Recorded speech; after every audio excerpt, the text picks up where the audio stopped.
Apprenez le français facilement, rapidement et avec plaisir. Abonnez-vous et commencez votre aventure linguistique avec nous. Alors, Youssef, comment s'est passée ta journée aujourd'hui? Globalement, plutôt bien, même si elle a été assez dense. Le matin a été très productif, mais l'après-midi un peu plus fatigant. Qu'est-ce que tu veux dire par danse? Disons que j'ai enchaîné les réunions sans vraiment avoir de pause. C'était intéressant, mais mentalement exigeant. Je vois très bien. De mon côté, la matinée a été plutôt calme. J'ai avancé sur mes dossiers sans pression particulière. C'est agréable, ce genre de matinée. Tu arrives mieux à te concentrer quand l'ambiance est calme? Oui, clairement. Quand je ne suis pas interrompue, je travaille de manière plus fluide. Moi aussi. D'ailleurs, ce matin, j'étais vraiment dans un bon rythme. J'avais l'impression que tout s'enchaînait naturellement. Et ensuite, qu'est-ce qui a changé? Après le déjeuner, j'ai ressenti un petit coup de fatigue. Rien de dramatique, mais assez pour ralentir mon rythme. Ça arrive souvent. Comment tu as géré ça? J'ai pris une courte pause, juste pour respirer un peu et faire le point. Ensuite, j'ai repris avec des tâches moins complexes. C'est une bonne stratégie. Moi, cet après-midi, j'étais un peu stressée au début, mais ça s'est apaisé progressivement. Qu'est-ce qui te stressait exactement? Une échéance qui approchait.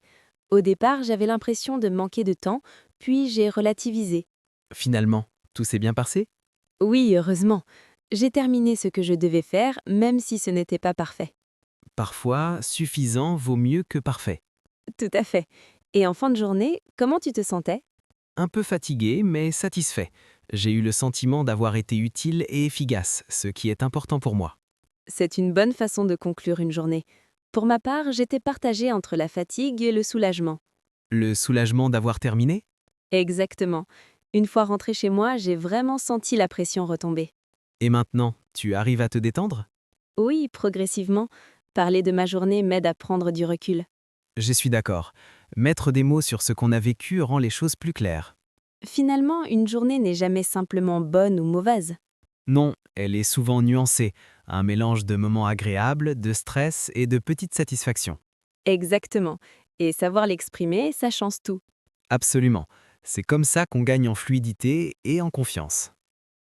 C'est ce que j'essaie d'améliorer en ce moment, c'est la façon dont je raconte ma journée. Oui, éviter de dire simplement ça va ou c'était fatigant, c'est ça? Exactement. J'aimerais être plus précise, plus nuancée. C'est vrai que nos journées sont rarement totalement bonnes ou totalement mauvaises.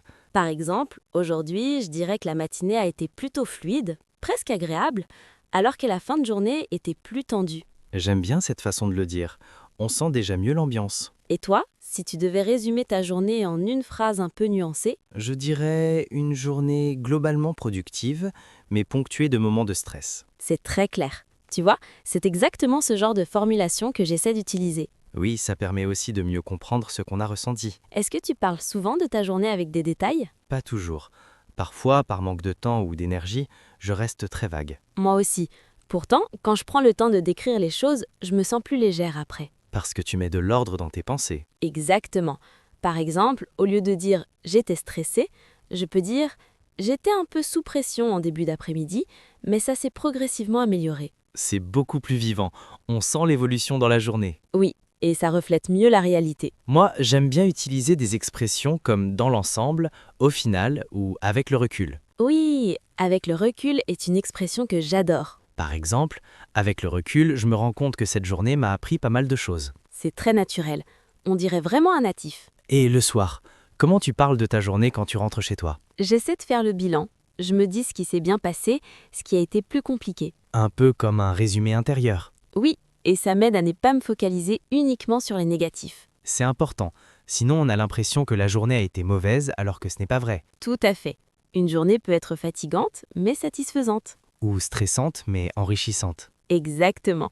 C'est cette nuance qui fait la différence. Tu penses que parler comme ça aide aussi à mieux communiquer avec les autres? Oui, énormément.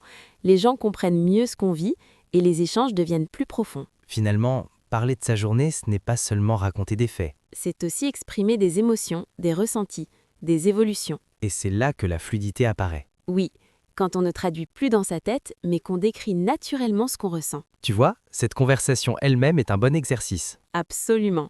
Plus on pratique, plus ça devient naturel. Alors demain, on refait le même exercice? Avec plaisir, chaque jour est une nouvelle occasion de s'exprimer mieux.